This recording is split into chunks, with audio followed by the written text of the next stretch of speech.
안녕하십니까. 여러분들의 장점을 찾아주는 남자 사주상담가 이규호입니다.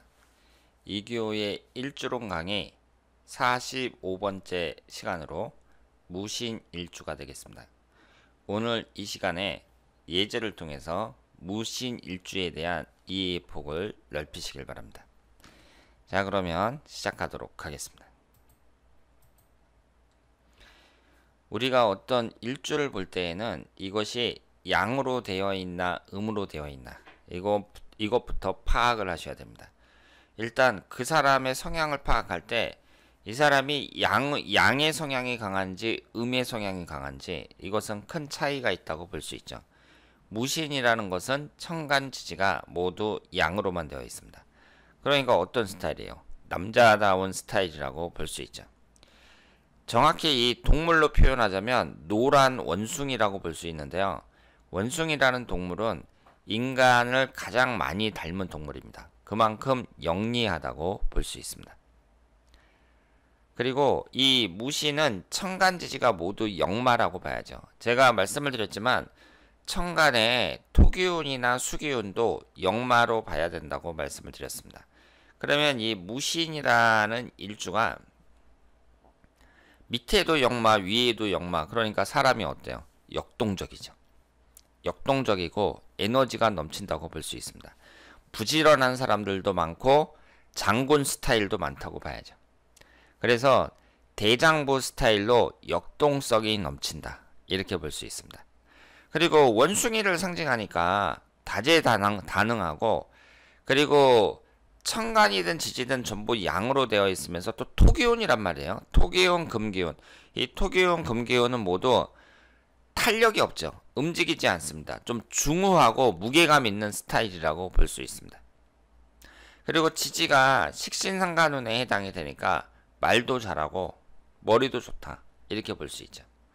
그런데 이런 대장부 스타일이 남의 지시를 받기 좋아할까요? 자기가 알아서 하지 남의 지시를 받기는 싫어할 거예요. 그래서 내 마음대로 하는 그런 스타일이고 조직 생활은 잘 안 맞는다고 볼 수 있습니다. 그 얘기는 융통성이 좀 부족하다, 이렇게 해석할 수도 있습니다. 그리고 대개 지지에 식신상간운을 깔고 있는 사람들이 식신상간운이 간성운을 극하니까 이성관계는 대체로 안 좋은 경우가 많습니다. 그러면 예제를 보면서 공부를 하도록 하겠습니다. 포항의 중견건설회사 대표라고 합니다. 포항은 포항제철이 있는 곳이죠. 재산도 풍족하고 직업도 안정이 되어 있다 그래요. 처도 공무원이고 아들은 서울 상위권 대학의 학생이라고 합니다. 전형적인 대한민국의 한국 상류층이다, 이렇게 볼 수 있죠. 그래서 그 주변 사람들도 많이 도와주고 우리 한국사에서 딱 자리를 잡으신 분이에요. 그러면 이분의 사주를 봤을 때 을사년, 무인월, 무신일, 을묘시 이렇게 되어 있는데요. 관성운이 4개가 있죠. 목기운인 관성운이 총 4개가 있습니다. 그리고 지지는 삼형살이 형성이 되어 있어요. 그러니까 이분 자체가 어때요? 지지가 막 역마가 넘치죠. 천간엔 토기운이 2개가 있고 지지에는 역마살이 넘칩니다.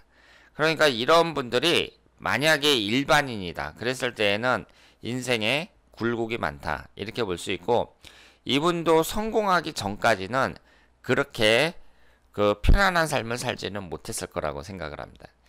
여러분들이 아셔야 될 게, 이 성공한 사람들이라는 것, 이분처럼 우리나라 상위 1% 안에 드는 사람들, 이런 사람들은 1%도 아니고 한 0.1%라고 볼 수도 있는데요. 어차피 그런 사람은 소수예요. 그렇게 성공한 사람들은 극소수입니다. 그러면 그 극소수의 사람들이 갖고 있는 그 사주를 보고 이것을 일반화 시킬 수는 없습니다. 아, 이 사람이 지지에 인신사, 삼형살을 깔고 있으니까 삼형살 깔고 있는 사람들은 부자가 될 가능성이 높아, 뭐 이런 식으로 따지는 건 곤란하다는 거죠. 지금 우리나라의 재벌들, 이런 사람들을 보면 겁재가 많다고 하죠. 그런데 겁재라는 것은 재를 극하는 거란 말이에요. 그래서 겁재가 많은 사람들은 그럼 돈을 많이 벌어, 이렇게 해석을 하면 대부분의 사람은 안 맞습니다. 그러니까 재벌이라는 것은 우리나라의 0.00001%잖아요. 그러니까 이런 식으로 아주 극소수에 해당하는 사람들, 이런 사람들을 예로 들기는 어렵다는 거죠. 그러니까 이분처럼 이런 사주를 갖고 있는 사람들은 실제로는 고생하는 사람이 많은데, 이분 같은 경우는 고생 해가지고 결국은 성공했다고 볼 수 있습니다. 그런데 여기에서 성공 요인이 보시는 것처럼 돈을 나타내는 수기운도 없거든요. 수기운이 여기에 보시면 지장간에는 있어요.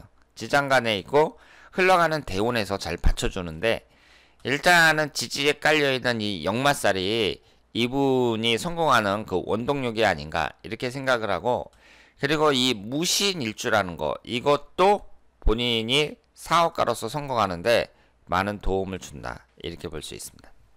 반면에 관살이 많아서 건강을 조심해야 되고, 일단 흘러가는 대운이 참 좋았다 이렇게 말씀을 드릴 수 있습니다. 그러면 다음 예제를 보도록 하겠습니다. 이분은 4살 때 부모님이 이혼했고요. 엄마, 할머니, 할아버지와 생활을 했다고 합니다. 그리고 어릴 때 이혼해서 아빠의 얼굴도 기억을 못한다고 합니다. 참 그 점을 보면 안 됐죠. 아버지 얼굴도 몰라요. 아빠의 사랑을 받지 못하고 살아왔고, 착하고 공부 잘하고, 그리고 나이는 어리지만 남을 배려할 줄 안다고 합니다. 올해는 친구 관계 등 스트레스가 심해서 학교 가기가 싫다고 한다고 합니다. 그 당시에 이제 13살 때 신청을 한 거예요. 그러니까 초등학교 6학년에 해당이 됩니다. 그러면 이분의 사주를 보면 병술년, 신묘월, 무신일, 계해시 이렇게 되어 있는데요. 목기운이 하나, 화기운이 하나, 토기운이 둘, 금기운이 둘, 수기운이 둘 이렇게 되어 있습니다. 오행은 균형되어 있어요. 그리고 천간이 무게합, 또 병신합, 묘술합 이렇게 되어 있으니까 합이 몇 개나 되는 거예요. 3개나 되는 거죠. 이런 경우는 참 드문데, 이렇게 합이 많은 사람들이 제가 다정다감한 스타일이 많다고 말씀을 드렸습니다. 그럼 이런 사람을 사귀는 입장에서 내 친구가 합이 3개나 된다. 그럼 사귈 만하죠. 사람이 참 괜찮다고 볼 수 있는데, 이런 사람들이 합이 너무 많으니까 사회적인 성공이라는 그런 기준으로 봤을 때에는 유리하지 못합니다. 사회적인 성공이라는 건 내가 경쟁해서 남을 이기고 올라가야 되는데, 이렇게 합이 많은 사람들은 사람이 너무 좋다 보니까 그게 이제 약점이 될 수가 있다는 거죠. 그리고 이분은 이제 5살서부터 14살까지 이때 운을 보면 인신충이 되잖아요. 유아기 시절에 그 운이 좋지 않았다 이렇게 볼 수 있습니다. 그러면 유학이라는 것은 내가 부모한테 전적으로 의지를 하잖아요. 그러니까 부모한테 전적으로 의지하는 그 시기에 운이 안 좋았다는 건 뭐예요? 대부분 부모 복이 안 좋았다 이렇게 봐야죠. 간혹 가다가 뭐 몸이 아팠다든가 이런 사람도 있지만 대부분은 부모 복이 안 좋은 경우가 많습니다. 그리고 여러분들이 아셔야 될 게, 이렇게 어린 시절에 부모가 이혼하고 그래서 뭐 조부모님하고 같이 살고, 그래서 유아기 어린이 시절을 불우하게 보낸 사람들, 이런 사람들을 보면 되게 이혼하는 경우가 많습니다. 가정을 잘 이루지 못하는 경우가 많아요. 그 점이 참 아쉽다고 볼 수 있죠. 그래서 어른들이 결혼을 할 때 어떤 사람을 선호해요? 자기가 여자가 뭐 홀어머니 밑에서 자랐다든가 홀아버지 밑에서 자랐다든가 이런 거 부모들이 싫어합니다. 엄청 싫어해요. 왜냐하면 알거든요. 제대로 된 집안에서 자란 사람이 나중에 가정도 잘 이끌어 간다는 것을 알거든요. 그런데 결혼하는 그 자식들은 나이가 젊으니까 그걸 모르거든요. 그런데 제가 이제 분석을 해봐도 어렸을 때 제가 뭐 부모님이 이혼하셔가지고 고생했어요. 뭐 이런 식으로 딱 나오잖아요. 그러면 그 다음부터는 스토리가 뻔해요. 이제 결혼해가지고 뭐 애들 아빠하고 다퉈가지고 이혼을 하고, 뭐 어렸을 때는 내가 부모 없이 살아가지고 그 자식만은 내가 그렇게 키우지 않으려고 했는데 결국은 이혼을 했다, 뭐 이런 식으로 나가는 경우가 많습니다. 그리고 어릴 때 아버지가 폭력이 심했다. 그러면 나도 자식을 때리는 경우가 되게 많아요. 이건 정말 안타까운 일이라고 볼 수 있습니다. 그리고 아버지가 어릴 때 바람둥이였다. 그럼 나도 바람을 피워요. 그런 경우가 상당히 많습니다. 그래서 단란한 가정에서 자란 사람들, 이런 사람들이 최고라고 봐야죠. 그런 사람들이 최고 신랑감 신부감이다. 이렇게 볼 수 있습니다.